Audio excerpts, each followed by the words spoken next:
Bismillahirrahmanirrahim. Assalamualaikum warahmatullahi wabarakatuh. Alhamdulillah hamdan katsiran thayyiban mubarakan fi wa asyhadu an la ilaha illallah wahdahu la syarikalah iqrara bihi wa tauhida wa asyhadu anna Muhammadan abduhu wa rasuluh. Allahumma salli wa sallim wa barik ala nabiyyina Muhammad wa ala alihi wa ashabihi wa man tabi'ahum bi ihsanin ila yaumiddin.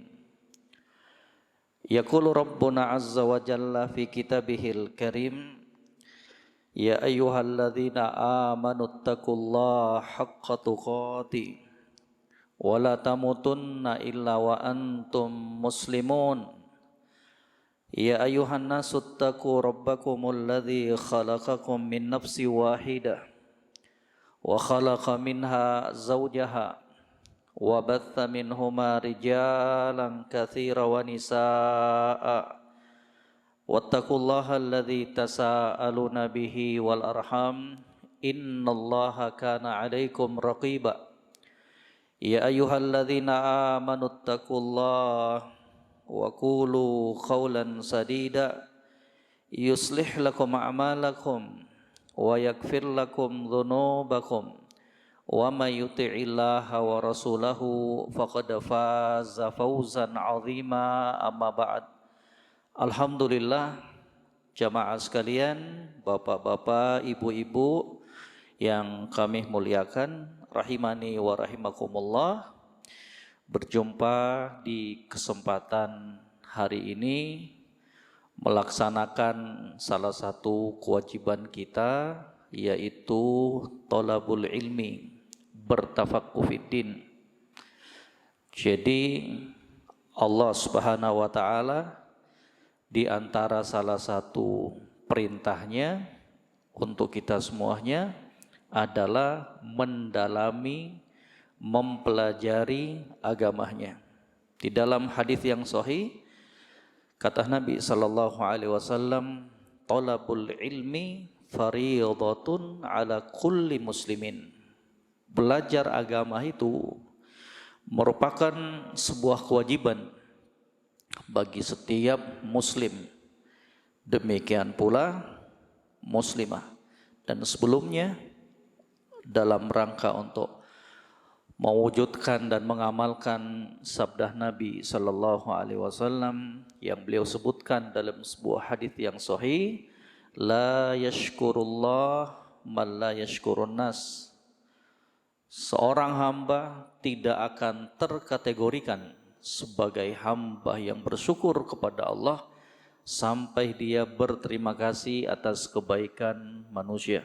Tak lupa di awal pembukaan pelajaran kita, kajian kita di hari ini, saya mengucapkan jazakumullahu khairan. Semoga Allah membalas dengan kebaikan yang lebih kepada pengurus kajian. Demikian pula jazakumullahu khairan kepada pihak Masjid Baitur Rahim Pondok Pinang ini.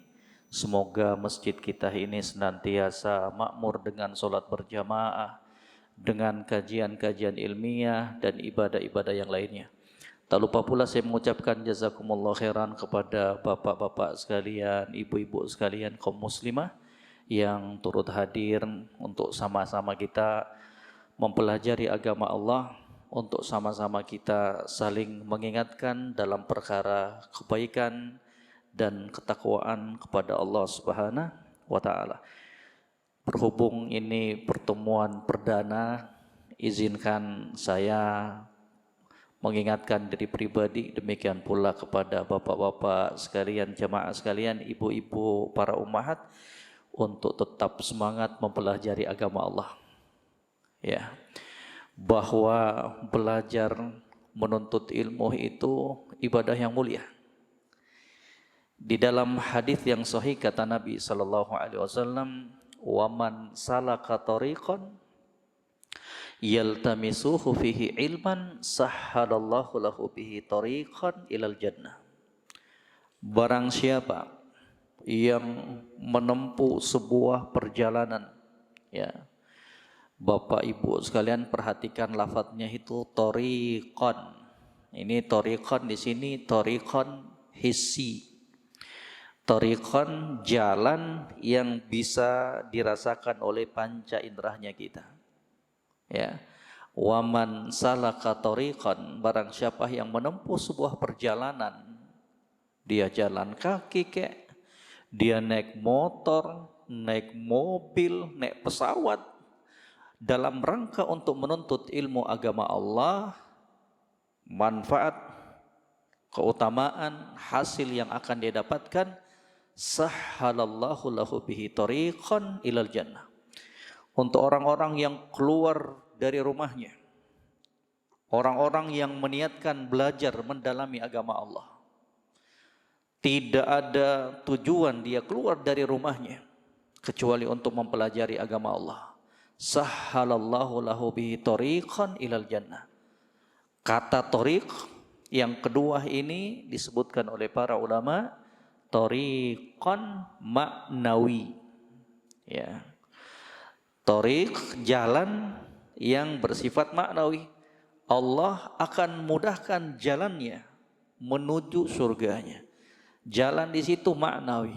Berupa apa? Kata para ulama, berupa taufik Allah Subhanahu wa taala untuk hamba tersebut melakukan amalan-amalan kebaikan. Taufik Allah Subhanahu wa taala untuk hamba tersebut di dalam mengamalkan apa-apa yang telah dia pelajari. Karena ilmu itu tujuan intinya untuk apa? Diamalkan. Ilmu itu bukan sekedar didengar, dicatat, didakwakan, diajarkan, enggak cukup sampai situ. Tapi yang terpenting dari ilmu yang telah kita pelajari, yang terpenting dari ilmu yang telah kita ketahui adalah untuk diamalkan. Karena bahaya kalau ilmu yang selama ini telah kita kumpulkan, yang telah kita catat, yang telah kita dakwakan, malah enggak diamalkan. Kata Nabi, Al-Quran hujjatun laka au alaik. Al-Quran itu akan bisa menjadi hujjah yang menyelamatkan kamu apabila kita baca, kita renungi, kita amalkan. Au alaika, ataukah Quran tersebut akan menjadi hujjah yang akan membinasakan kamu. Kapan itu? Dibaca, ditadaburi, tapi nol dalam sisi pengamalan. Ya, jadi alhamdulillah Bapak Ibu sekalian jamaah yang kami muliakan, bersyukur kita kalau Allah masih memberikan kesempatan untuk kita terus mendalami agama Allah. Bersyukur kita kalau Allah Subhanahu wa taala terus memudahkan langkah kita untuk mempelajari agama. Semoga itu semuanya menjadi tanda kebaikan yang Allah inginkan untuk kita. Di dalam hadis Muawiyah radhiyallahu ta'ala kata Nabi sallallahu alaihi wasallam, "May yuridillahu bihi khairan yufaqihu fiddin."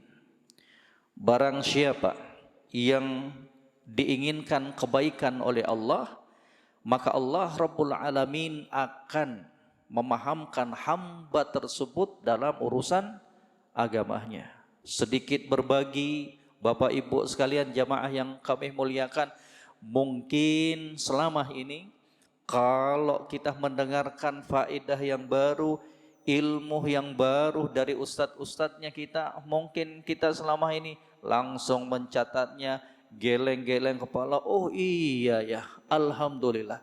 Tapi apa? Terkadang jarang untuk kita kemudian bersyukur terhadap nikmat tersebut. Jarang kemudian kita membasahi lisannya kita ketika mendapatkan nikmat berupa ilmu agama, kita katakan alhamdulillah. Padahal bertambahnya ilmu kita itu demi Allah lebih bagus dibandingkan bertambahnya hartanya kita. Ilmu itu lebih mulia dibandingkan harta. Bertambahnya ilmu kita di hari itu demi Allah lebih pantas dan lebih wajib untuk kita syukuri.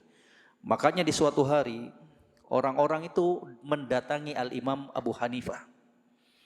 Mereka mengatakan, wahai Imam Abu Hanifah, kok bisa ilmu kamu itu luas sekali? Kok bisa ilmu kamu itu banyak sekali? Bagi dong rahasianya. Kata Imam Abu Hanifah, tidaklah Allah Subhanahu wa taala membukakan sebuah ilmu agama kepadaku, hukum-hukum tentang fikih ataukah yang lainnya dari faidah, kecuali aku mengucapkan alhamdulillah, kecuali aku mengatakan segala puji bagi Allah, kecuali aku bersyukur atas nikmat tersebut. Kenapa jamaah sekalian? Kalau nikmat itu kita syukuri, Allah pasti akan tambahkan. La in syakartum la azidannakum wa la in kafartum inna adzabi lasyadid. Jika kalian wahai para hambaku mensyukuri nikmatku, la azidannakum. Janji Allah itu, perkataan Allah itu, dan Allah enggak bakalan mungkin menyelisihi janjinya. Yakin itu. Kapan bertambah ilmunya kita, kemudian kita bersyukur memuji Allah, pasti Allah tambahkan lagi ilmu tersebut buat kita. Pasti Allah akan bukakan kita, mudahkan kita untuk terus menambah ilmunya kita. Mengingatkan diri pribadi dan kepada jamaah sekalian, mari jangan lupa tips untuk menambah ilmu agamanya kita, yaitu dengan bersyukur dan terus bersyukur memuji Allah Subhanahu wa taala. Jamaah sekalian yang kami muliakan, rahimani wa rahimakumullah, di hadapan kita, ya, di hadapan kita yang disodorkan adalah kelanjutan dari kitab Al-Adabul Mufrad, ya, karangan Imam Bukhari rahimahullah. Sebuah kitab yang mungkin tidak asing lagi. Kalau ada yang nanya, ini mungkin sudah pernah didengarkan dari ustadz-ustadznya kita, tapi nggak apa-apa kita ulangi. Kalau ada yang nanya, Ustadz, itu karangan-karangan Imam Bukhari semuanya hadisnya sahih enggak ya? Jawabannya enggak semua. Jawabannya enggak semua. Harus dibedakan antara kitab beliau Sahih Bukhari dengan kitab-kitab yang lainnya. Ya, di antaranya kitab Al-Adabul Mufrad ini. Kalau dalam kitab Sahih Bukhari itu betul-betul Imam Bukhari selektif sekali. Ya, bayangkan beliau karang Sahih Bukhari itu 20 tahun. Bukan setahun 2 tahun itu Sahih Bukhari itu. 20 tahun. Sebelum masuk, ya, sebelum memasukkan satu hadis ke dalam Sahih Bukhari, setelah beliau cari semua itu rangkaian mata rantai dari perawi-perawinya, ini bertemu enggak? Karena perbedaan antara Sahih Bukhari dan Sahih Muslim dari sisi perawi-perawinya, kalau Imam Bukhari lebih ketat dibandingkan Imam Muslim. Makanya Imam Bukhari itu lebih apa? Lebih sahih dibandingkan Sahih Muslim. Lebih kuat dibandingkan Sahih Muslim. Kenapa? Kalau Imam Bukhari persyaratkan apa? Thubutul luqi. Harus betul-betul bertemu antara murid dengan guru. Harus betul-betul dia dengarkan. Harus betul-betul dia riwayatkan hadis tersebut dari gurunya. Sang murid ini, ya, dari guru tersebut juga harus meriwayatkan dari muridnya. Muridnya harus bertemu juga dan mengingat apa, mendengarkan langsung, meriwayatkan langsung dari gurunya tersebut. Bayangkan ini, ya, bayangkan tuh, harus betul-betul dari A sampai ke sahabat Nabi, semuanya mata rantainya, rijalus sanad, perawi-perawinya harus betul-betul mendengarkan langsung. Beda sama Imam Muslim. Imam Muslim itu cuma mempersyaratkan imkanul luqi, sekedar ada kemungkinan bertemu, beliau masukkan. Kalau tadi Imam Bukhari apa jamaah sekalian? Thubutul luqi. Harus betul-betul dengarkan. Harus betul-betul meriwayatkan dari guru. Kalau Imam Muslim enggak. Imkanul luqi. Ada kemungkinan dia bertemu antara guru dengan murid, sudah bisa tuh. Misal ada sebuah hadis dari A sampai sebelum sahabat. Di situ murid dengan gurunya diteliti, ini dengarkan dari muridnya atau enggak ini? Dicek, oh memang hidup satu zaman. Dicek, oh iya hidup dan berada di satu tempat. Contohnya apa? Sama-sama berjumpa ketika umroh. Ya, orang umroh kan banyak, luas. Tapi kalau Imam Muslim mengatakan apa? Ini ada kemungkinan dia bertemu ini. Di saat dia umroh, dia meriwayatkan hadis ini. Dipahami Bapak Ibu sekalian? Berarti apa? Imam Muslim masukkan ke dalam sahihnya. Kalau Imam Bukhari enggak. Walaupun sama-sama umroh di tahun yang sama, di tanggal yang sama, ada kemungkinan mereka enggak ketemu. Makanya lebih ketat sahih Bukhari tersebut. 20 tahun bayangkan. Setelah diteliti, sebelum masukkan dan mencatat dalam kitab sahih Bukhari-nya tersebut, beliau sholat istikharah dulu kepada Allah. Luar biasa enggak? Sholat istikharah lagi. Sebelum memastikan untuk memasukkan ke dalam sahih Bukhari-nya, beliau sholat istikharah. Minta petunjuk kepada Allah Subhanahu wa ta'ala. Luar biasanya tuh. Beda halnya dengan karangan-karangan beliau yang lainnya. Semisal ada Al-Adabul Mufrad yang berada di hadapannya kita ini. Enggak semua hadis-hadisnya itu sahih. Kenapa? Karena memang beliau tidak mempersyaratkan penulisan hadis-hadis dalam Al-Adabul Mufrad itu sama syaratnya ke yang seperti yang disebutkan dalam Sahih Bukhari. Jadi di sana para ulama kemudian ada yang menyaring, maka muncullah kitab yang dinamakan Sahih Al-Adabul Mufrad. Beliau menyaring untuk hadis-hadis yang dhaif, mereka tidak sebutkan dalam kitab tersebut, dan saya lebih condong untuk membaca kitab tersebut insyaallah taala. Ya, Sahih Al-Adabul Mufrad. Jadi Bapak Ibu yang memiliki kitab Adabul Mufrad, pegang aja, pegang, karena hadisnya enggak bakalan lari dari kitab tersebut insyaallah taala. Barakallahu fiik. Kita akan masuk Bapak Ibu sekalian yang kami muliakan dalam sebuah pembahasan babun la tasubburih. Bab, ya, pembahasan la tasubburriha, jangan kalian mencela, memaki arih, angin.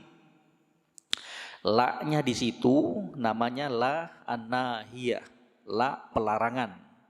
Ya, huruf la itu dalam bahasa Arab namanya la an-nahiyah. Ustaz, mumet Ustaz, gak apa-apa. Yang penting didengar dulu. Yang sudah belajar nahu, alhamdulillah sebagai bahan murojaah. Ya, yang gak ngerti gak apa-apa. Yang penting paham nanti insya Allah pemaparan dari apa-apa yang akan kita sampaikan yang berhubungan dengan pembahasan ini. La namanya apa tadi? La an-nahiyah, pelarangan, gak boleh, jangan. Tasubbu itu fi'il mudhari', ya, majzumun, ya, dijazm, ya, asalnya itu disukun, dijazm namanya karena adanya apa? La an-nahiyah. Wawunya di situ la tasubbu. Waw itu menunjukkan fa'il, waw jamaah namanya, menunjukkan fa'il, pelakunya. Ya, jangan kalian, waw itu jamaah banyak. Jangan kalian, kata Nabi, mencela, memaki ar-rih, angin. Subhanallah, luar biasa. Ini teranggap sepele kadang. Ya, kok ada pembahasan ini segala? Ini pembahasan kalau diuraikan lebih panjang lagi ada kaitannya dengan akidah dan tauhid. Bahayanya nih, ya. Maka penting jamaah sekalian untuk kemudian kita membahas secara singkat pembahasan yang satu ini. Babun la tasubburriha. Jangan kalian mencela, memaki angin. Kemudian kata Imam Bukhari alaihi rahmatullah, wa an Ubay. Ya, Ubay, kita sering dengarkan nih, ya, nama sahabat yang mulia Ubay, ya, Ubay ibnu Ka'ab, ya, nama beliau itu Ubay ibnu Ka'ab ibnu Qais al-Ansori, ya, Sayyidul Qurra, termasuk pemimpin tokoh dalam permasalahan Al-Quran, ya, Sayyidul Qurra, ya. Beliau wafat di zaman kepemimpinan Umar bin Khattab radhiyallahu ta'ala. Ada juga sebagian ulama mengatakan wafatnya beliau itu di khilafah dan kepemimpinan Utsman di tahun 30 Hijriah. radhiyallahu taala. Ya. Itu sekedar biografi singkat dari Ubay bin Ka'ab. Dari Nabi sallallahu alaihi wasallam kata beliau, la tasubbur riha. Jangan kalian mencela, memaki angin. Fa idza ra'aitum minha ma takrahuna faqulu.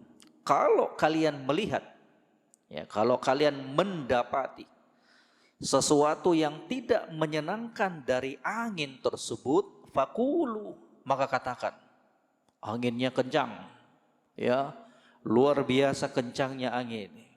Itu kan perkara yang tidak kita senangi. Kita pengennya itu anginnya biasa-biasa saja, normal, tidak membawa rasa takut kepada kita, tidak mendatangkan kebinasaan untuk kita. Itu hukum asalnya, ya. Tapi kalaupun itu terjadi angin yang kencang yang membahayakan dirinya kita, bangunan dan lain-lain sebagainya, faqulu, maka kata Nabi SAW, katakanlah, Allahumma inna nas'aluka khaira hadhihi rih. Wahai Allah, ya, kami mohon dan meminta kepadamu kebaikan dari angin ini. Doa, minta kebaikan. Wa khaira ma fiha, dan kebaikan yang ada padanya, yang ada pada angin ini. Karena hukum asalnya angin itu, jemaah sekalian, banyak mendatangkan kebaikan. Nanti akan kita sebutkan, ya. Wa khaira ma ursilat bihi, dan juga kebaikan dari apa-apa yang engkau utus darinya, yang engkau kehendaki, wahai Allah. Wa na'udzubika min syarri hadhihi rih, dan kami berlindung kepadamu, wahai Allah, dari kejelekan angin ini. Wa syarri ma fiha, dan kejelekan apa yang berada di dalamnya. Wa syarri ma ursilat bihi, dan kejelekan dari angin yang dikirimkan atas kehendakmu, wahai Allah. Subhanallah. Itu satu dari hadis yang dibawakan oleh Al-Imam Bukhari dalam kitab beliau Sahih Al-Adabul Mufrad. Kita baca aja hadis yang kedua karena berkaitan, ya. An Abi Hurairah radhiyallahu taala, dari sahabat yang mulia Abu Hurairah. Namanya siapa? Abdurrahman ibnu Sakhr. Abu Hurairah itu lakop, ya, kunyah, ya, julukan Abu Hurairah. Ya, Hurairah itu artinya kucing. Ya, kalau diartikan bapaknya kucing. Ya, tapi ini lakop, julukan, karena senangnya beliau terhadap kucing. Ya, nama beliau itu diperselisihkan oleh para ulama. Ada sekitar 30 nama. Ada yang katakan namanya Abu Hurairah itu Abdullah. Ada yang katakan namanya Abu Hurairah itu ya Abu Hurairah. Tapi yang benar insyaallah ta'ala dari apa yang disebutkan oleh Al-Imam An-Nawawi alaihi rahmatullah, bahwa nama Abu Hurairah itu siapa? Abdurrahman ibnu Sakhr. Ya, itu nama beliau itu. Kan yang sering kita dengarnya itu Abu Hurairah radhiyallahu ta'ala. Ya. Sahabat yang paling banyak meriwayatkan hadis dari Nabi sallallahu alaihi wasallam. Enggak ada keraguan lagi. Kalau ada yang tanya, siapa sih sahabat yang paling banyak meriwayatkan hadis dari Nabi? Abu Hurairah. Tidak ada keraguan lagi. Ya. Siapa sih sahabat yang paling kuat hafalannya? Enggak ada keraguan lagi, jawabannya Abu Hurairah radhiyallahu taala. Bayangkan mendapatkan doa dari Nabi sallallahu alaihi wasallam.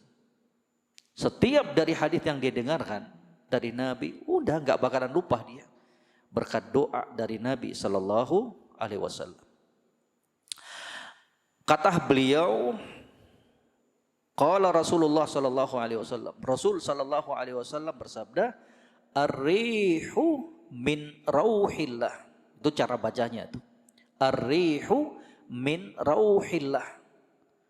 Angin itu dari rauh. Bacanya ro-nya itu di fathah. Jangan ro-nya dibaca dhammah, min ruhillah. Bahaya tuh. Ya. Bacanya gimana? Pakai fathah. Ar-rihu min rauhillah. Rauh itu artinya apa? Min rahmatillah.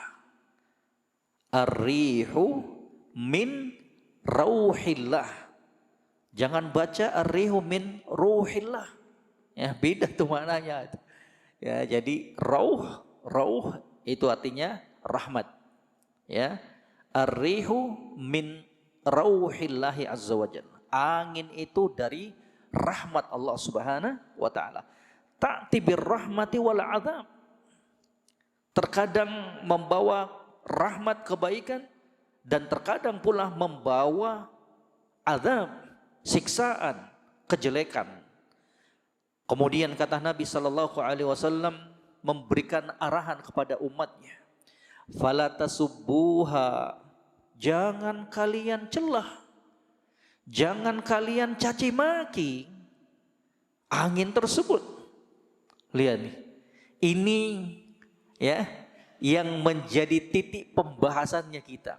Fala tasubbuha, jangan kalian celah, jangan kalian caci maki angin tersebut.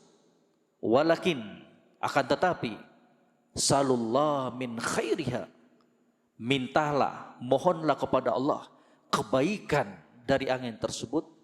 Wa ta'awwadzu billahi min syarriha, dan hendaknya kalian berlindung diri kepada Allah dari kejelekan angin tersebut. Subhanallah. Jamaah sekalian yang kami muliakan, rahimani wa rahimakumullah. Sekarang kita akan masuk membawa beberapa pembahasan terkait bab ini, bab la tasubburih. Yang pertama, apa sih hukum mencela, memaki angin tersebut? Ini kan harus kita jelaskan, yang harus kita ketahui. Apakah makruh, apakah haram, ataukah yang lainnya? Ada dua. Hukum mencela angin itu ada dua. Ya. Bisa jadi menjadi syirkun akbar. Bisa jadi terjatuh dalam syirik besar. Loh, kok bisa? Mencelah angin, ya, kemudian terjatuh dalam syirik besar. Gak sembarangan tuh syirik besar. Bisa mengeluarkan pelakunya dari Islam. Iya. Kapan terjadi itu? Kalau dia mencela, memaki angin tersebut dan berkeyakinan bahwa angin tersebut annaha al-fa'ilatu, angin itu sendiri yang membuat kerusakan. Dipahami? Tanpa ada sangkut pautnya dengan Allah Subhanahu wa taala. Dia meyakini angin ini yang merusak semuanya. Yang membawa kebaikan angin, yang juga membawa kerusakan ya angin itu sendiri. Ya. Bahwa yang bergerak itu angin, memang angin yang tentukan semuanya. Kalau dia memiliki keyakinan seperti ini, na'udzubillah, terjatuh dalam syirik besar. Hukum yang kedua, ayasubbarih ma'tiqadihi annallaha wahdahu huwallazi fa'ala dzalik. Dia celah, dia memaki angin, tapi dia berkeyakinan dan masih berkeyakinan bahwa Allah Subhanahu wa taala yang melakukan itu semuanya. Artinya apa? Angin yang membawa kebaikan itu perbuatan Allah. Angin yang membawa musibah, kerusakan, itu sudah apa? Takdir Allah Subhanahu wa taala, bagian dari perbuatan Allah Subhanahu wa taala. Jatuh-jatuhnya kalau mau dikaitkan dengan pembahasan tauhid, jatuhnya itu dalam pembahasan tauhid rububiyah. Makanya Al-Imam Asy-Syaikh Muhammad bin Abdul Wahhab alaihi rahmatullah, kalau enggak salah, di bab 58 dari kitab Tauhid itu juga membahas permasalahan ini.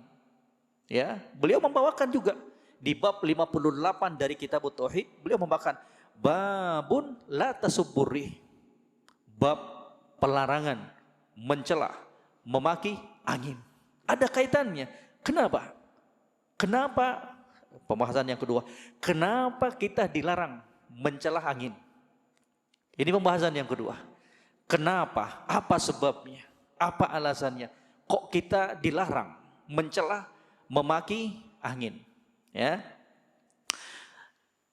Sebab yang pertama jamaah sekalian yang kami muliakan rahimani wa rahimakumullah. bahwa angin itu merupakan ciptaan Allah. Angin itu bergerak dalam penguasaan Allah Subhanahu wa ta'ala. Itu jatuhnya kepada apa tadi? Tauhid rububiyah.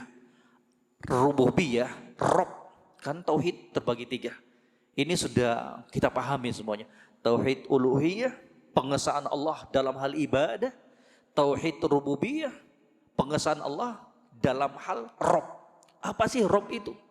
Rob itu maknanya 3. Kandungan dari kata Rob itu ada 3. Yang pertama Al-Khaliq. Keyakinan seorang hamba, muslim dan muslimah, bahwasanya Allah satu-satunya pencipta. Apa yang berada di langit, di bumi, dan di antara keduanya, semuanya murni ciptaan Allah Subhanahu wa ta'ala. Yang kedua dari kandungan Rob, Al-Malik ataukah Al-Malik, penguasa.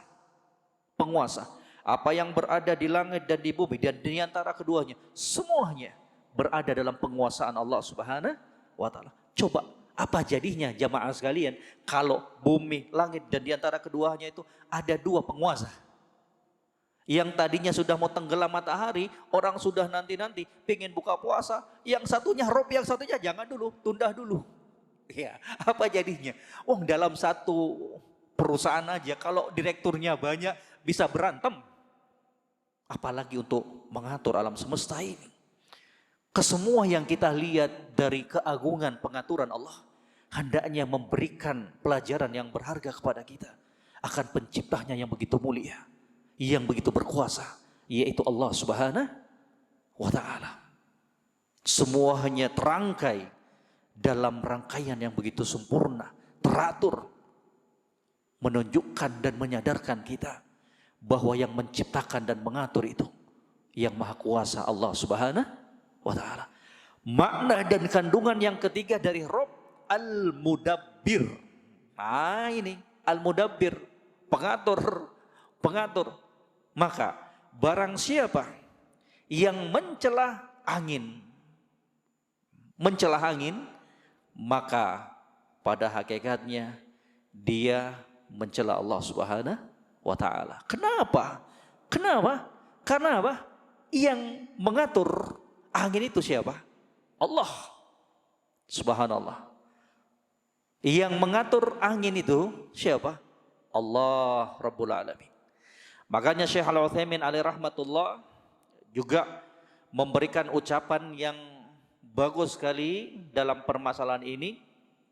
Kata beliau, kata Syekh Al-Utsaimin alaihi rahmatullah ketika beliau menjelaskan sebab pelarangan dari mencelah dan memaki angin, kata beliau, ya beliau sebutkan itu dalam kitab Al-Qaulul Mufid jilid yang kedua. Innama naha an sabbiha li'anna sabbal makhluk sabbun li khaliqihi. Dilarang mencelah angin karena mencela makhluk sama dengan mencela Al-Khaliq, penciptanya. Itu sebabnya itu. Ya, ucapan siapa ini? Asy-Syaikh Al-Utsaimin alaihi rahmatullah. Dalam kitab beliau Al-Qaul Al-Mufid jilid yang kedua halaman 379. Innama naha an sabbiha li'anna sabbal makhluk sabbun li khaliqiha. Dilarang mencela angin karena mencela makhluk sama dengan mencela Al-Khaliq, penciptanya. Falau wajadta qasran. Kemudian beliau membawakan sebuah permisalan untuk kita bisa meresapi apa yang telah beliau sebutkan sebelumnya. Coba perhatikan kata beliau. Falau wajadta qasran mabniyan wa fihi aibun fasababtahu. Kalau kamu melihat sebuah bangunan, ternyata dalam bangunan tersebut ada kekurangannya. Saluran airnya ternyata enggak bagus, turun hujan mampet, ya, membuat banjir, enggak bagus bangunannya. Kemudian kamu celah bangunan tersebut. Kata beliau, fahadha sab yunsabu alaman banahu. Maka celaan itu pada hakikatnya tertuju kepada orang yang membuatnya. Betul nggak? Betul nggak jamaah sekalian? Itu secara logika itu. Beliau ingin menggiring kita akan kebenaran dari apa yang diucapkan. Bahwa kapan ketika kita mencela makhluk, maka sama halnya kita mencela siapa? Al-Khaliq, Allah Subhanahu wa Ta'ala. Kis ala hadha. Dengan pengetahuan seperti ini jamaah sekalian, silakan untuk kita terapkan pada semuanya. Dilarang kita untuk apa? Mencelah masa, waktu. Dilarang kita untuk mencela siapa? Makhluk dari makhluk ciptaan Allah Subhanahu wa Ta'ala. Ada orang, maaf, penciptaannya enggak normal. Jangan hina. Jangan celah. Kenapa? Yang ciptakan dia Allah. Ya, Allah ciptakan semua dari makhluknya itu sesuai dengan keadilannya. Sesuai dengan hikmahnya. Enggak ada campur tangannya kita. Enggak boleh kemudian kita masuk dalam ranah tersebut. Ya, maka itu perkara yang penting. Ya. Kemudian sebab yang kedua, bahwa angin itu makhluk Allah yang berjalan sesuai dengan apa yang diperintahkan Allah. Angin itu nggak akan gerak kalau nggak diperintahkan oleh Allah. Betul nggak jamaah sekalian? Ya, jadi sebab yang pertama tadi, sebab pelarangan mencelah angin. Apa yang pertama? Karena mencelah angin, mencelah makhluk sama dengan mencelah Al-Khaliq penciptanya. Itu sebab pelarangan yang pertama. Nggak boleh kita mencelah angin. Kenapa? Karena sama dengan kita mencela Allah. Kemudian yang kedua, sebabnya bahwa angin itu makhluk yang berjalan sesuai dengan apa yang diperintahkan oleh Allah. Dia nggak salah. Dia nggak salah. Angin itu nggak salah. Ya, kok yang nggak salah kemudian kita celah? Ya kan? Ini kan bertolak belakang dengan akal yang sehat juga. Oh, anginnya nggak salah kok. Kok dicelah, dimaki? Ya, padahal angin tersebut apa? Berjalan sesuai dengan takdir yang diperintahkan oleh Allah Subhanahu wa Ta'ala. Demikian jamaah sekalian yang kami muliakan.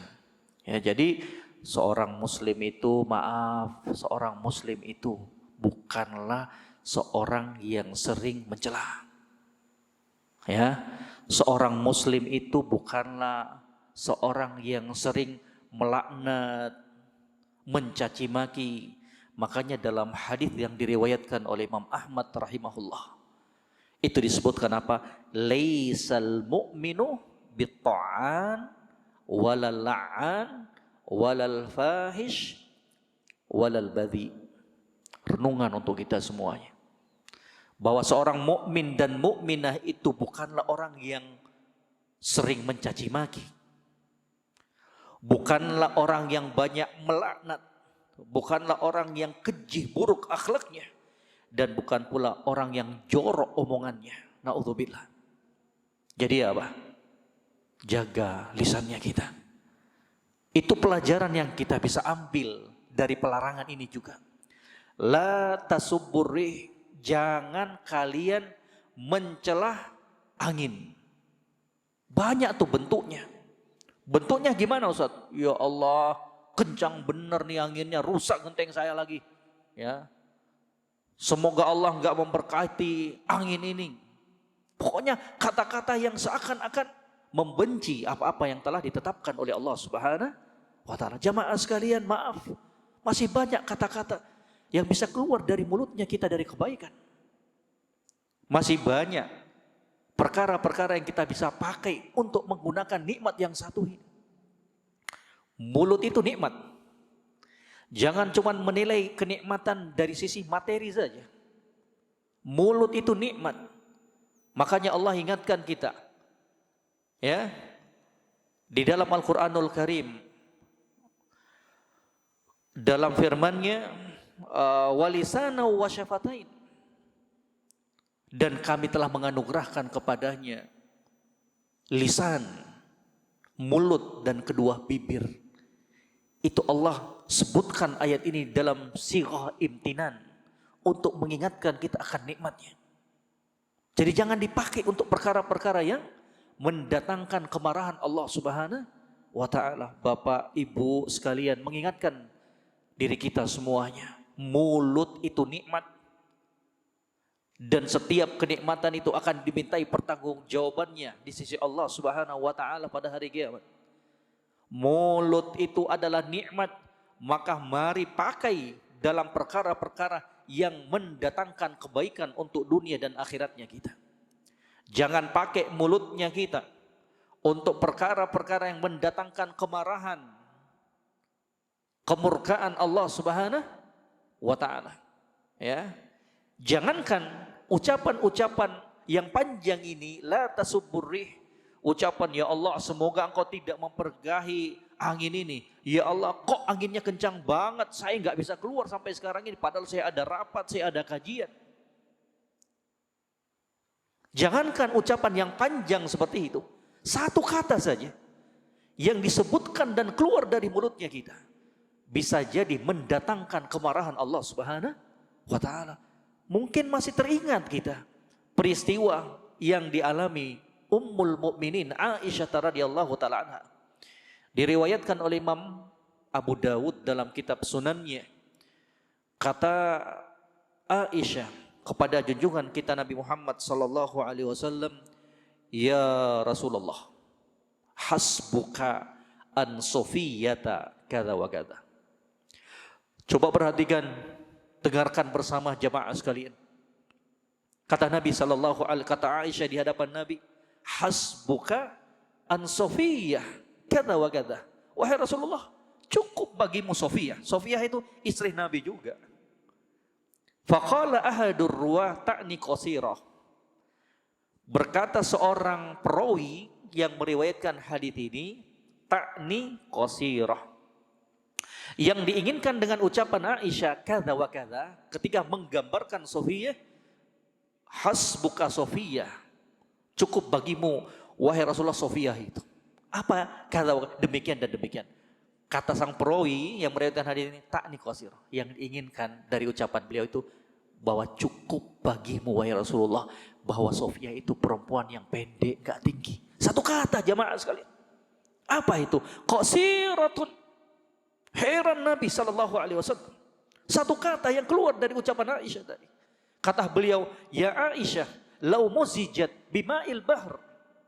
Sekiranya ucapan kamu tadi itu qasiratun, lau muzijat bima'il bahr lamazajathu ay la afsadathu.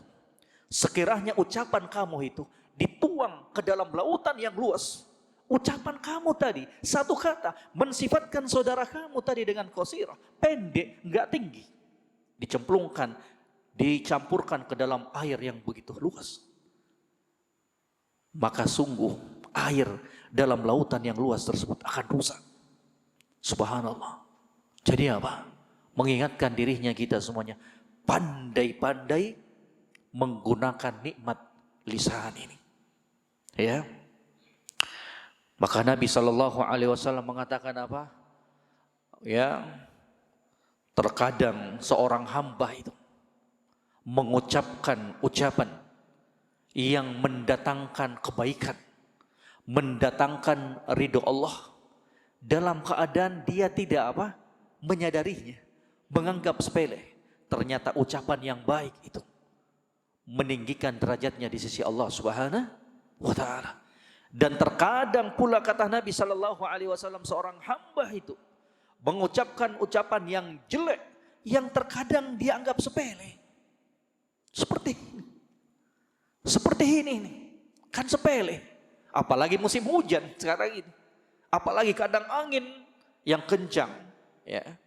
Kalau dia bisa mengontrol mulutnya, bisa terjatuh dia dalam perkara kemaksiatan kepada Allah Subhanahu wa ta'ala.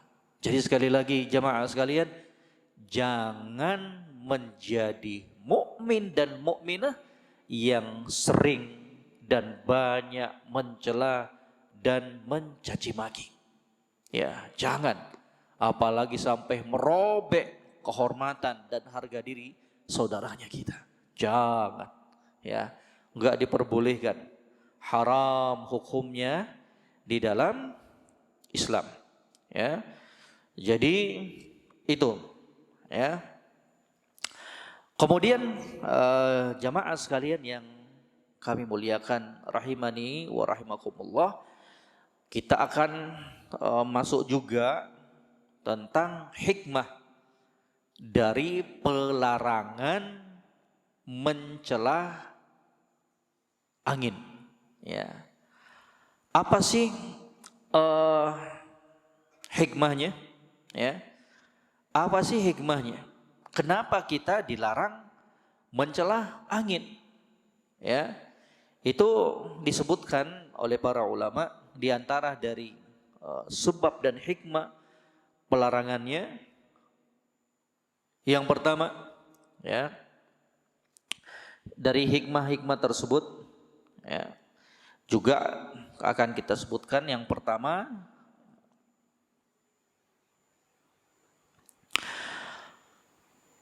kalau tadi kita sebutkan, tadi yang sebutkan Syekh Al-Utsaimin, kita tambahkan lagi nih, ya. Ma tadammanahu al-i'tiraf ala qada'illahi wa qadari. Mencela, mencaci angin itu di dalamnya terkandung makna menolak dan tidak setuju dengan apa-apa yang telah ditetapkan dan takdirkan oleh Allah Subhanahu wa ta'ala. Jadi nggak boleh. Ini hikmahnya. Kapan kita mencela, kapan kita mencaci angin, berarti seakan-akan kita menolak takdir Allah Subhanahu wa ta'ala. Dan ini dosa. Ini perkara yang diharamkan oleh Allah Subhanahu wa ta'ala. Hati-hati, ya. Jadi untuk perkara-perkara yang tidak mengenakkan kita, yang kita rasakan dalam kehidupannya kita, maka kita terima, sabar. Ya, itulah sikap seorang muslim dan muslimah di dalam menghadapi perkara-perkara yang tidak mengenakkan baginya. Kan gak enak tuh, angin yang kencang, padahal kita pengen keluar, ada kebutuhannya kita. Ya, angin yang kencang kemudian membuat rumahnya kita rusak, pohon-pohonnya kita menjadi tumbang. Di saat itu ujian keimanan untuk kita menyadari bahwa apapun yang terjadi itu semuanya dengan takdir dan ketetapan Allah Subhanahu wa ta'ala. Jangan menjadi hamba-hamba yang sering berkeluh kesah. Tahan, ya. Karena manusia itu berjenjang-jenjang di dalam menghadapi sebuah ujian dan musibah dalam kehidupannya. Ini tingkatan-tingkatan manusia ini. Ada manusia yang apabila dia tertimpa musibah, dia berkeluh kesah. Dan ini hukumnya haram di dalam Islam. Ya, ini tingkatan yang pertama. Ini jenis-jenis manusia ketika menghadapi ujian dan musibah. Yang pertama, berkeluh kesah. Hukumnya apa ini? Haram. Ya, dalilnya mana? Dalilnya ketika seorang wanita diuji dan dicoba berupa kematian anaknya. Dia pergi ke kuburan anaknya. Kemudian Nabi dan para sahabat mendapati wanita tersebut sedang bersedih. Nabi katakan, isbiri wahtasibi. Wahai wanita, sabar dan harap pahala kamu. Dari apa? Kejadian itu. Dari kejadian itu. Kata perempuan ini, ilaika anni, enyah kamu, pergi. Fa innaka lam tusab bi musibati, karena kamu enggak merasakan apa yang aku rasakan dari ujian ini. Ya, itulah kita. Ya.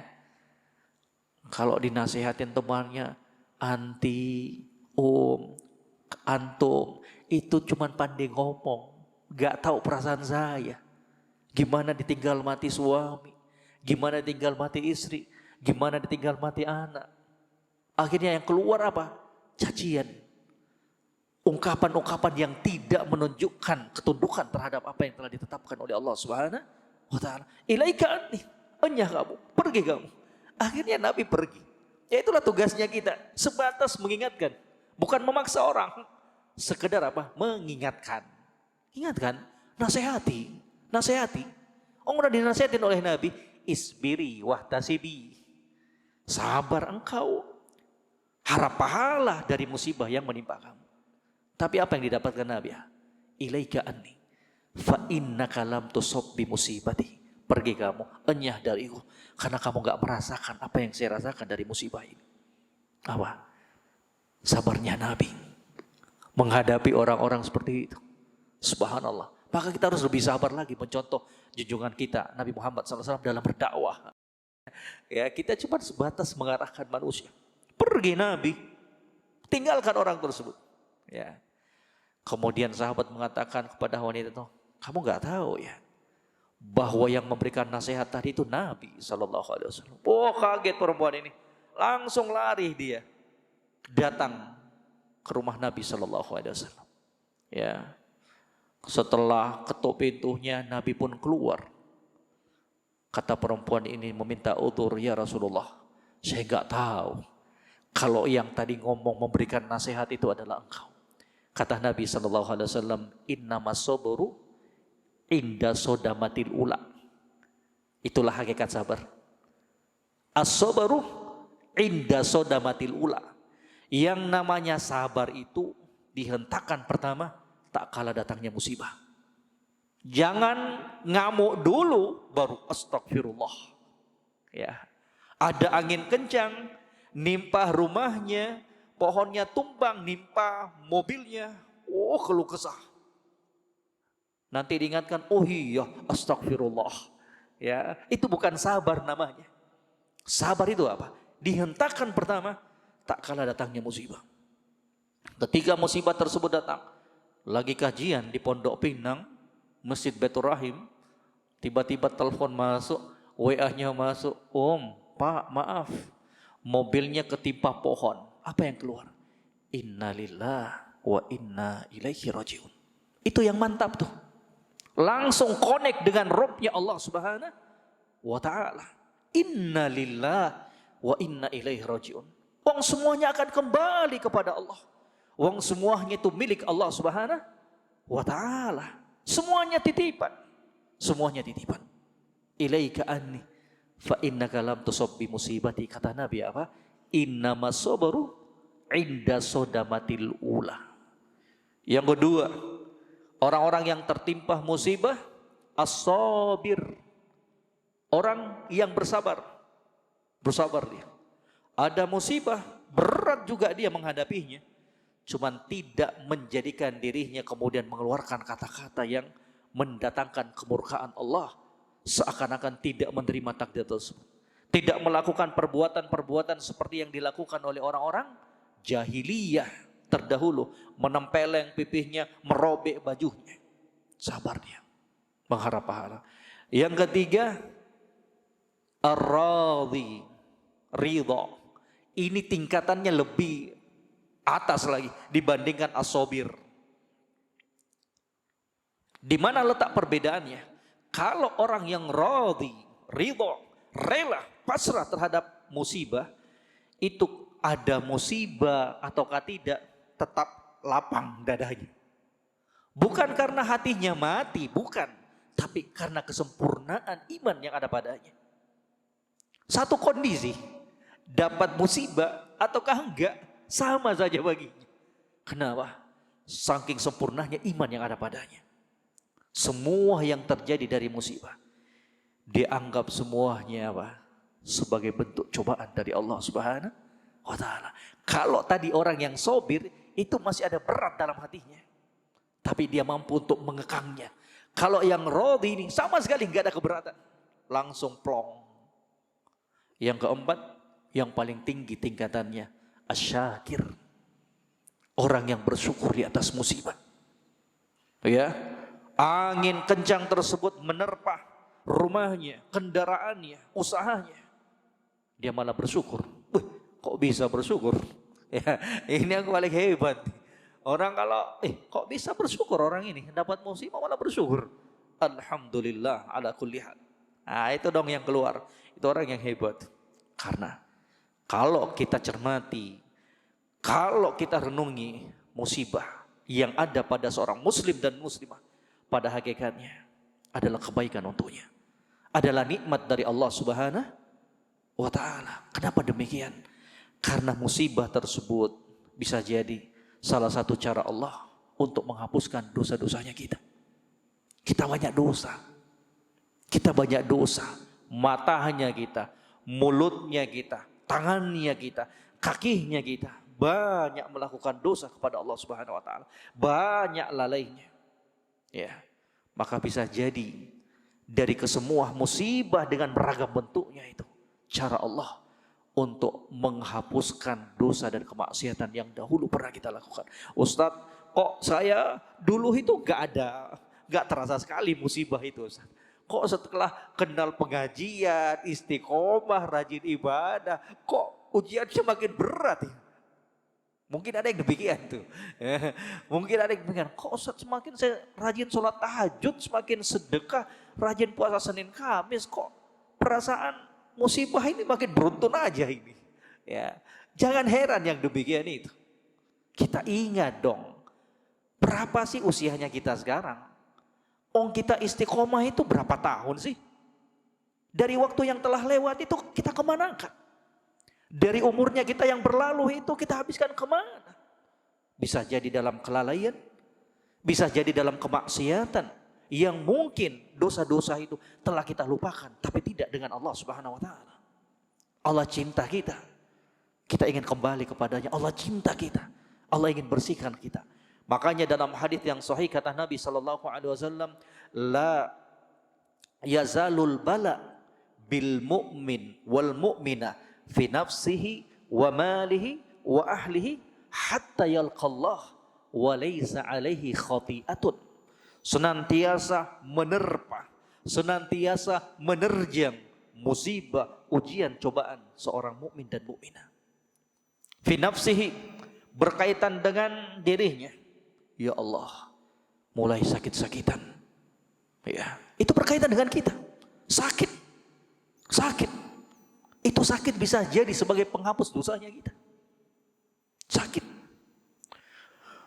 Wa malihi, menimpa hartanya. Bisnis anjlok, bisnis rugi, rumah kebakaran, ya, rukohnya kebakaran, kebobolan maling, itu musibah. Wa ahlihi, musibah juga, ujian juga datang terkadang menimpa keluarganya kita.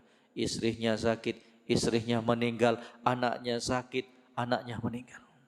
Kesemua itu kata Nabi sallallahu alaihi wasallam, dari beragam cobaan, ujian yang menimpa seorang mukmin, kalau dia hadapi dengan penuh kesabaran dan mengharap pahala di sisi Allah, la yazalul bala bil mu'min wal mu'mina fi nafsihi wa mali wa ahlihi hatta yalqallah wa laysa alaihi khati'atun. Sampai-sampai ketika dia bertemu dengan Allah, dia tidak lagi membawa dosa-dosa, sudah dibersihkan oleh Allah. Subhanallah. Ataukah bisa jadi dari beragam musibah tersebut Allah ingin semakin mengangkat derajatnya kita. Maka bersabar jamaah sekalian dari apa-apa yang menimpa kita, dari perkara-perkara yang tidak mengenakan kita.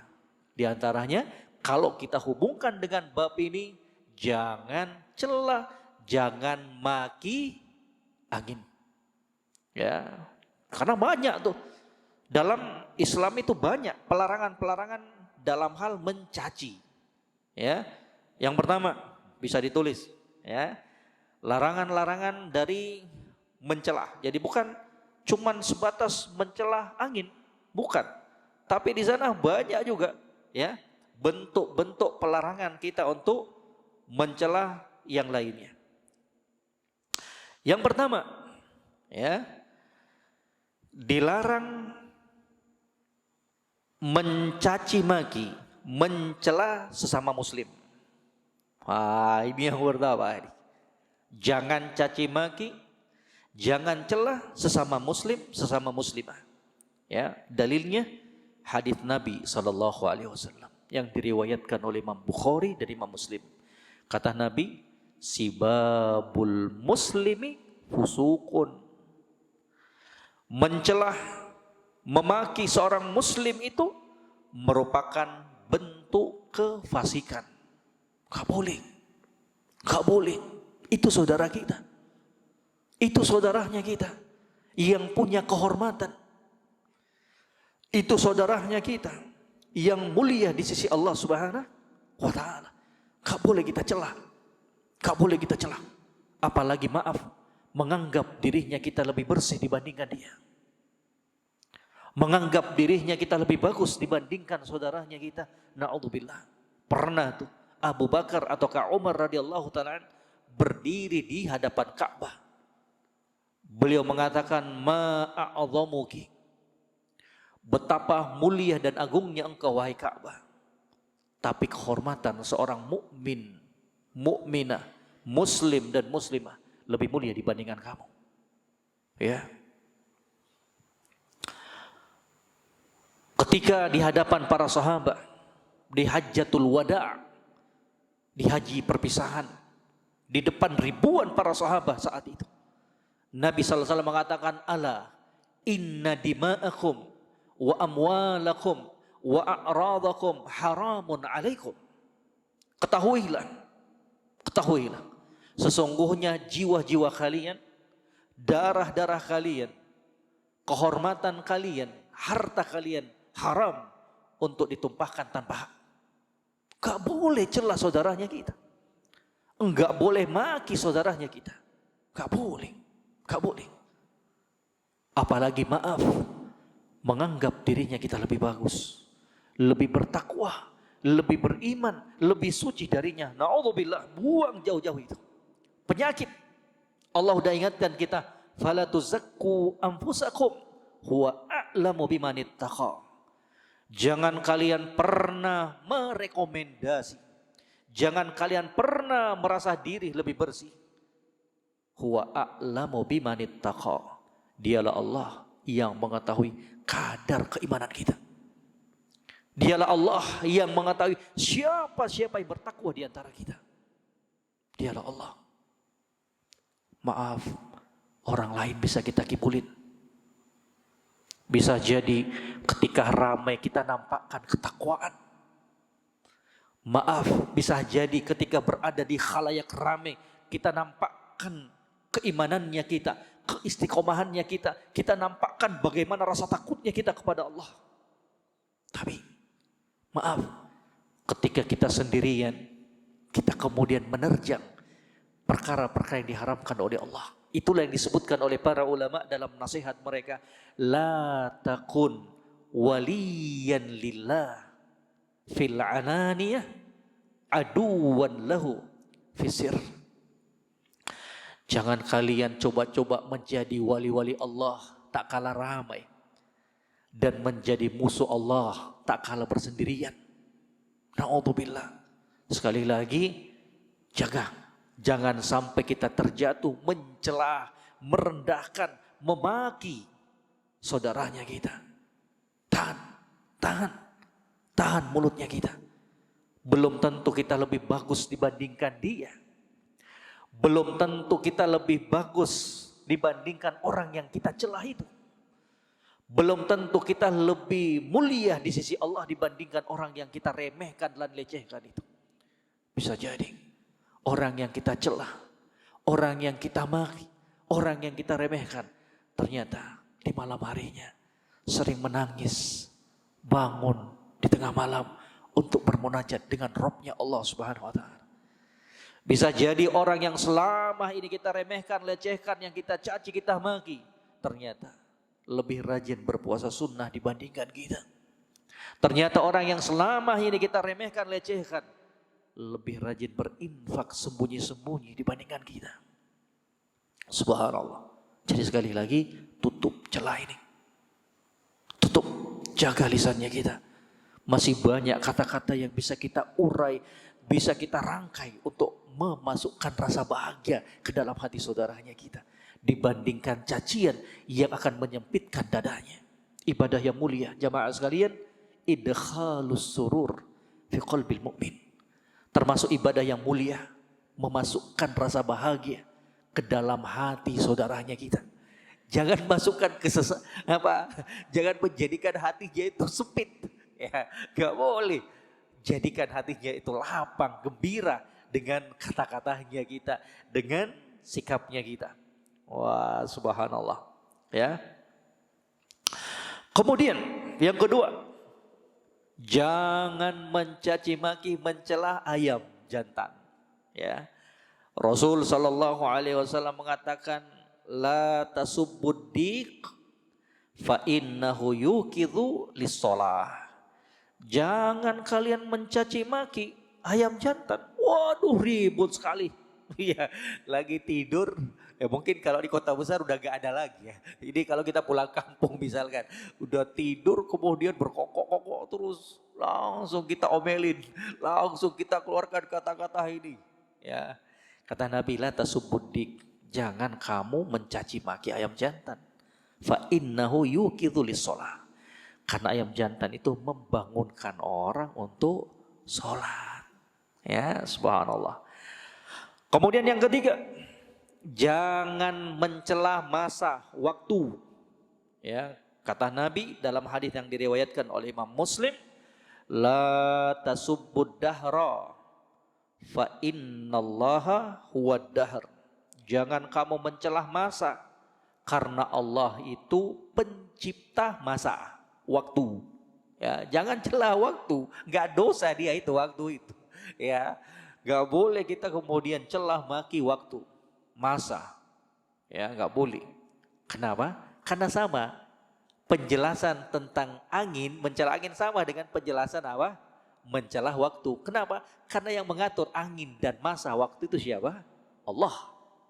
Ya, enggak boleh.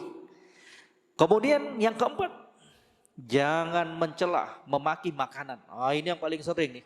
Maaf, mudah-mudahan enggak ada di sini. Ya. Kata Nabi, kata Abu Hurairah radhiyallahu taala, ma'aban Nabi sallallahu alaihi wasallam ta'aman qat. Nabi itu sallallahu alaihi wasallam sosok yang tidak pernah mencela makanan sedikit pun. Ya, apaan nih? Enggak enak. Ya, subhanallah. Ingat, di sana banyak orang pikir mau makan apa ini. Ya. Kok Allah udah berikan kita nikmat malah dicela. Gak enak ini. Waduh, apa nih? Makanan murahan pinggir jalan. Ya. Mungkin biasanya makan makanan yang mewah. Giliran disodorin, waduh, kok makanannya gini sih? Ya. Inistahahu akalahu. Bimbingan dari Nabi. Ya. Kata Abu Hurairah, sekiranya beliau menyukainya, ada minat terhadap makanan tersebut, akalahu, makan. Oh, kayaknya enak nih, makan. Wa in kariyahu tarakahu. Kalau Nabi gak senang, beliau tinggalkan. Itu tuntunannya tuh. Kalau mendapatkan makanan gak suka kita, sudah dirasa, dicicipin, ataukah sekedar dilihat, enggak ada selera, enggak ada minat, tidak kita sukai, tinggalkan. Jangan dilihat, dicicipin, enggak enak, kemudian keluar kata-kata yang merendahkan makanan tersebut. Na'udzubillah, ingat, itu nikmat, bagian dari nikmat Allah Subhanahu wa Ta'ala. Jamaah sekalian, ingat bahwa di sana dari saudara-saudara kita banyak yang mereka itu bingung mau makan apa lagi. Kalau kita bingung mau makan yang mana lagi, saudara kita, ingatkan kita.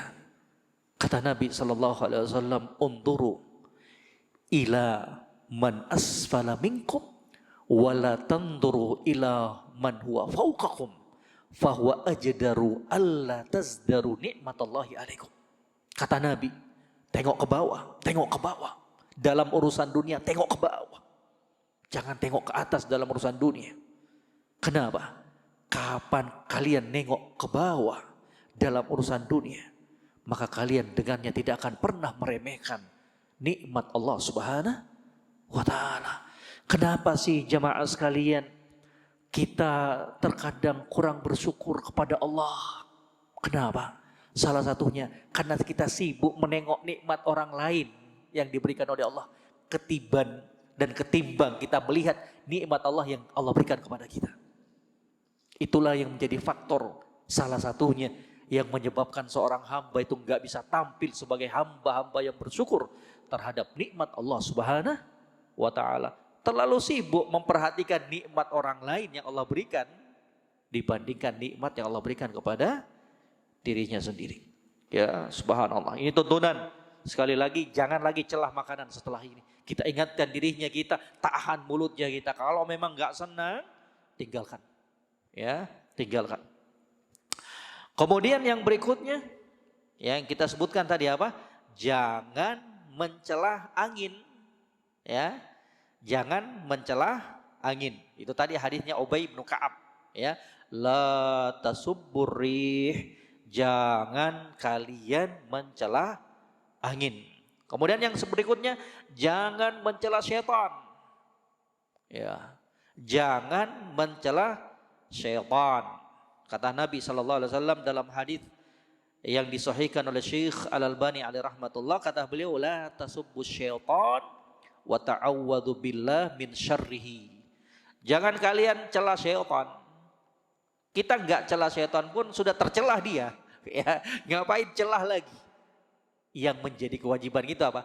Ta'awwadhu billahi min syarrihi. Itu tugasnya kita tuh. Itu tugasnya kita. Itu yang lebih harus kita lakukan. Apa itu? Berlindunglah kalian, kata Nabi, dari keburukannya. Berlindung kalian kepada Allah. Berlindung kalian kepada Allah dari keburukan syaitan. Itu tuh yang harus kita lakukan. Kemudian yang berikutnya, larangan mencelah demam. Wah, kan sekarang lagi banyak demam nih, batuk-batuk. Ya, semoga yang sakit diberikan kesembuhan oleh Allah Subhanahu wa Ta'ala. Allah yashfihim. Jangan mencelah demam. Ya, jadi pernah di suatu saat Nabi SAW berjumpa dengan Ummu Sa'ib ataukah Ummu Musayyab.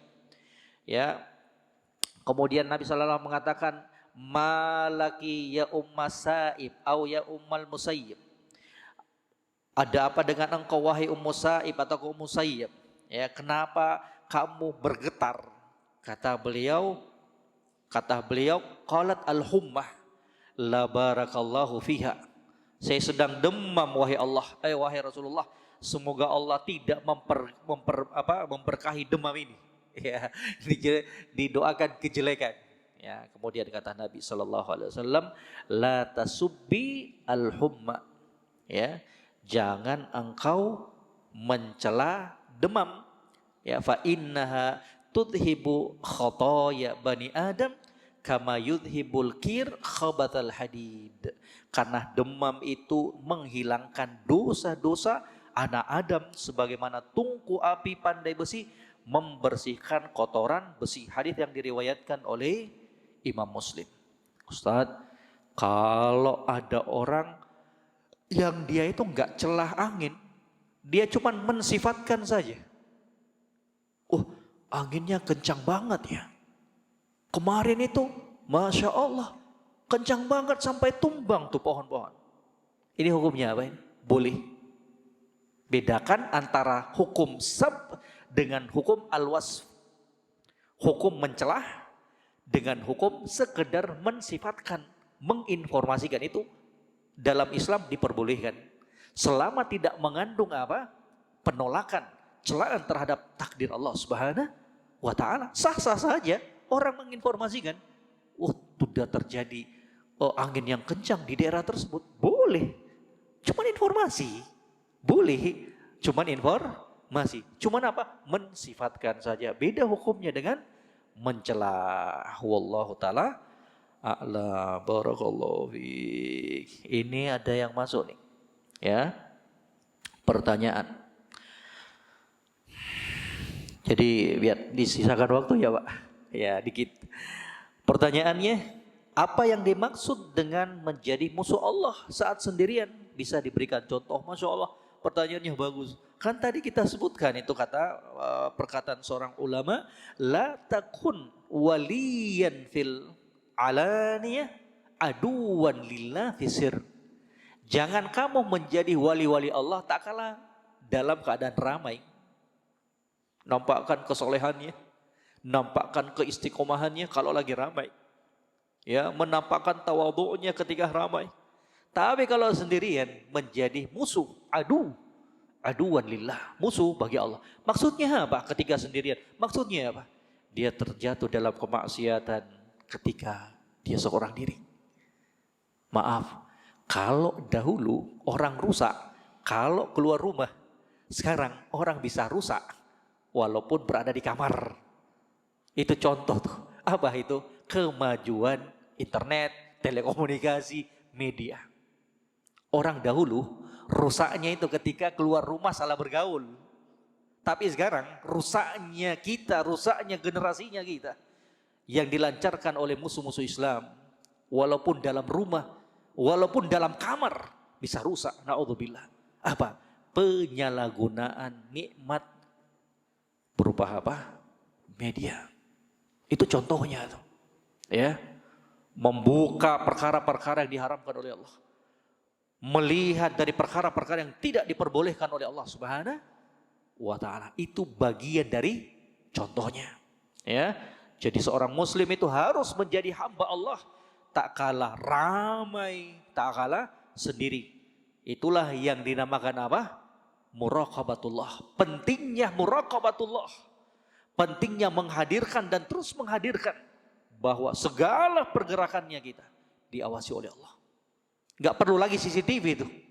Ya, kalau setiap muslim dan muslimah mensifatkan dirinya, ya, mensifatkan dirinya dengan sifat muraqabah ini. Dalam keadaan ramai, dia hadirkan dalam hatinya, dalam keimanannya, keyakinannya bahwa dia dilihat oleh Allah. Ketika dia sendirian, walaupun gak ada makhluk yang melihatnya, sekalipun dia berada dalam kamarnya, dia yakin bahwa apapun yang dia ucapkan, apapun yang dilihat oleh Allah Subhanahu wa taala. Muraqabatullah mengantarkan seorang hamba untuk jujur kepada Allah Subhanahu wa taala. Muraqabatullah, sifat yang terpuji yang kemudian melahirkan apa?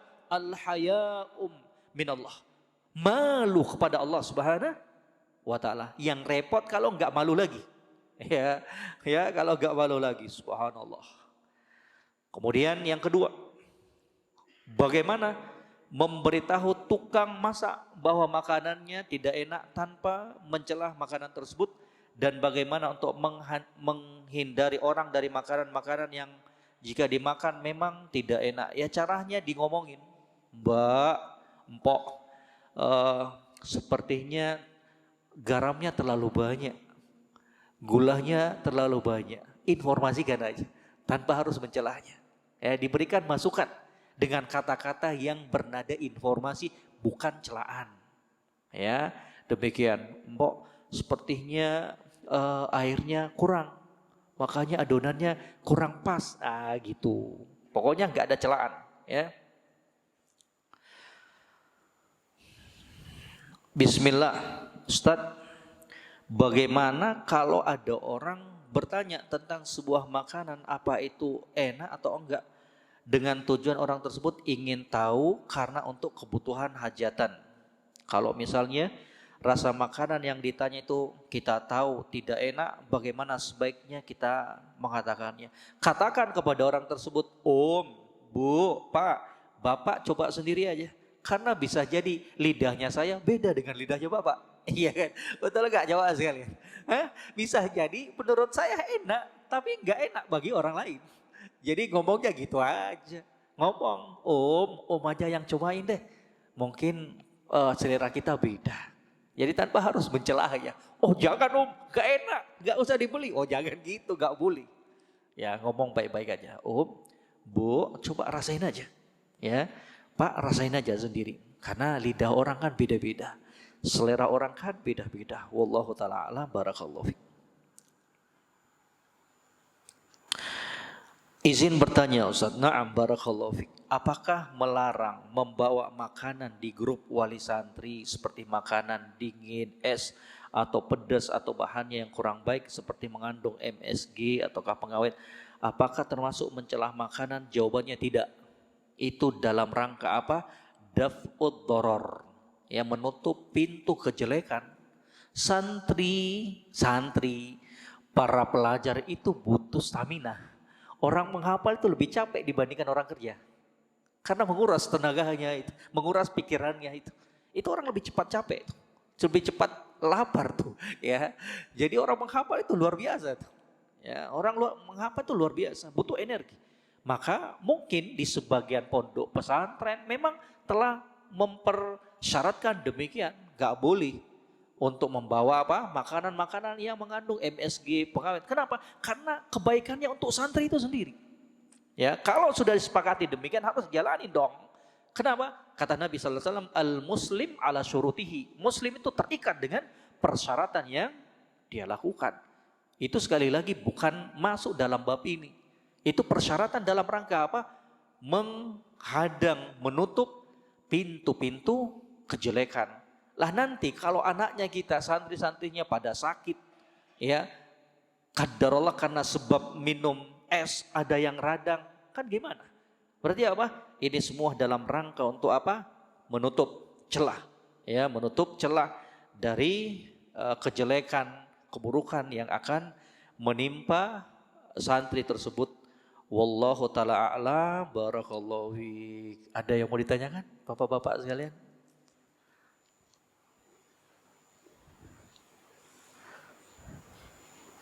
Iya, silakan Pak. Mencelah hujan, sama semuanya. Ya.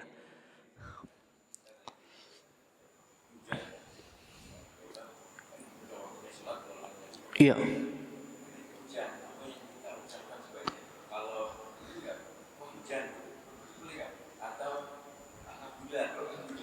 Masya Allah, barakallahu fiik. Masya Allah. Katanya kalau hujan gimana? Sebentar lagi dikumandangkan azan zuhur. Tiba-tiba hujan. Padahal tadi niatnya apa? Mau ke masjid bagi laki-lakinya. Ya. Apa hukumnya mencela hujan? Sama hukumnya ini. Mencela hujan, mencela rih, angin, mencela ad-dahr, masa sama hukumnya semuanya itu. Satu rangkaian. Kenapa? Hujan itu gak bakalan turun hujan kalau tidak dengan takdir dan kehendak Allah. Kalau bukan karena perintah Allah, bukan karena pawang. Bukan karena pawang tuh, ya, turunnya bukan karena pawang. Ya, wong pawangnya aja diatur oleh Allah, bukan karena pawang. Lah gimana tuh Ustaz? Kalau hujan tiba-tiba, apa boleh mengatakan, wah hujan nih. Gak apa-apa, sah. Ya, qadarullah hujan. Yang lebih bagus dari itu ketika hujan, doa Allahumma sayyiban nafi'an. Wahai Allah, jadikan hujan ini sebagai hujan yang memberikan kemanfaatan. Kalaupun hujan, qaddarallahu man syafa'an, Bapak sudah mendapatkan pahala. Salat berjamaah. Kalau kebiasaannya Bapak salat berjamaah di masjid, kemudian hujan, kata Nabi SAW di dalam hadis yang diriwayatkan oleh Imam Muslim dari sahabat Abu Musa al-Asy'ari radhiyallahu ta'ala an, innallaha kataba, sesungguhnya Allah Subhanahu wa taala menulis, mencatat, ya, pahala yang sempurna bagi seorang hamba ketika dia ada utur tidak melakukan ibadah tersebut dalam keadaan safar atau sakit. Tetap dia sholat di rumahnya tercatat sebagai orang yang mendapatkan pahala berjamaah. Kenapa? Karena kebiasaannya memang sholat berjamaah kecuali ada udzur.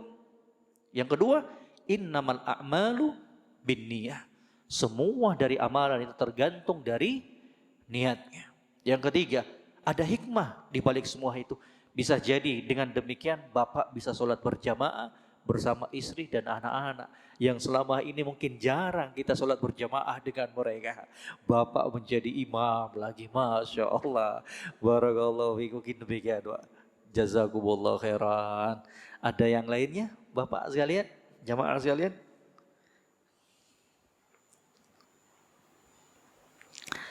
Dari ibu-ibu, kalau ada yang ingin tanya silahkan di kertas ataukah bisa masuk ke grup nanti ditanyakan. Kalau enggak ada kita cukupkan karena waktu zuhur sekarang juga kan agak maju tuh, agak cepat. Ya, alhamdulillah semoga apa yang singkat ini bisa memberikan kebaikan, pencerahan, tambahan ilmu buat kita semuanya. Dan yang lebih penting dari semua itu, semoga Allah memberikan taufik, kekuatan untuk kita semuanya mengamalkan dari ilmu yang telah kita dengarkan, dari ilmu yang telah kita dapatkan. Kebenaran hanya datangnya dari Allah, kekeliruan, kekhilafan datang dari pribadi saya sendiri sebagai manusia yang tak terlepas dari kekurangan. Demikian pula kesalahan datangnya dari syaitan.